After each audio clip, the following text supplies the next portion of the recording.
بسم اللہ الرحمن الرحیم۔ السلام علیکم ورحمۃ اللہ وبرکاتہ۔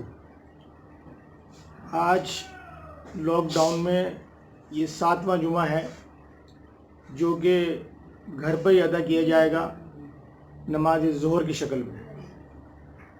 کتنا عجیب و غریب معاملہ ہے کہ لوگوں نے زندگیوں میں کبھی اس طرح جمعے نہیں چھوڑے ہوں گے کہ وہ گھر پہ اس کی جگہ اس کے متبادل ظہر کی نماز ادا کریں، لیکن آج یہ معلوم نہیں ابھی کتنے جمعے اور ہمیں ایسے پڑھنے پڑیں گے۔ حقیقت میں ہم نے مسجدوں کی قدر نہیں کی، مسجدوں کی اہمیت نہیں جانی۔ ہمارے آس پاس میں محلے میں کئی مسجدیں، لیکن ہم نے کبھی ان میں نہیں گئے الا ماشاءاللہ کبھی یا جمعے کی نماز میں۔ تو ہم نے مسجدوں کو نظر انداز کیا، مسجد کی اذانوں کو حی علی الصلاۃ حی علی الفلاح کو نظر انداز کیا۔ تو آج انہی اذانوں میں کہا جا رہا ہے کہ آپ اپنے گھروں میں نماز پڑھیں، آپ اپنے گھروں میں نماز ادا کریں۔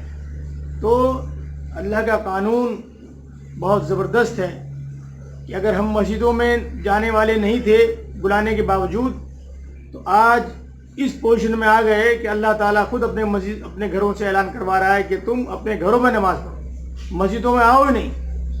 مسجدیں تمہارے لیے بند کر دی گئی، بڑی بڑی مساجد ویران پڑی ہیں۔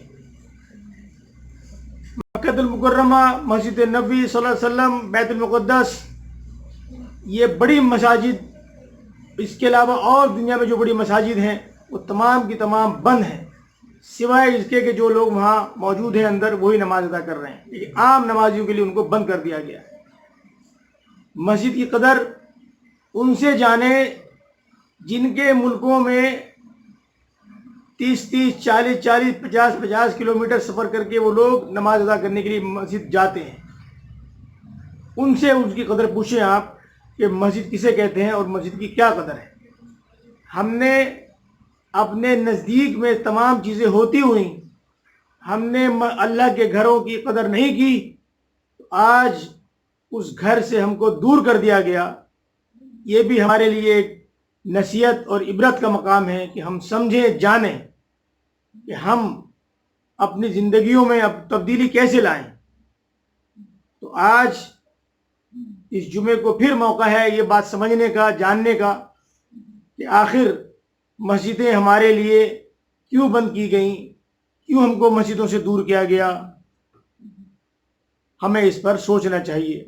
اللہ تعالیٰ سے دعا ہے کہ اللہ تبارک و تعالیٰ ہمیں نیک عمل کرنے کی توفیق عطا فرمائے اور ہمیں جب تک زندہ رکھے، اسلام میں زندہ رکھے، جب ہمارا خاتمہ ہو تو ایمان پر ہو، اور مرتے دم تک ہمیں نماز کی ادائیگی کی توفیق عطا فرمائے۔ آمین یا رب العالمین۔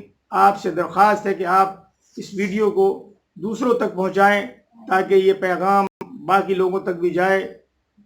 چینل کو سبسکرائب کریں اور لائک بھی کریں۔ اللہ تعالیٰ آپ کو جزائے خیر عطا فرمائے۔ السلام علیکم رحمۃ اللہ وبرکاتہ۔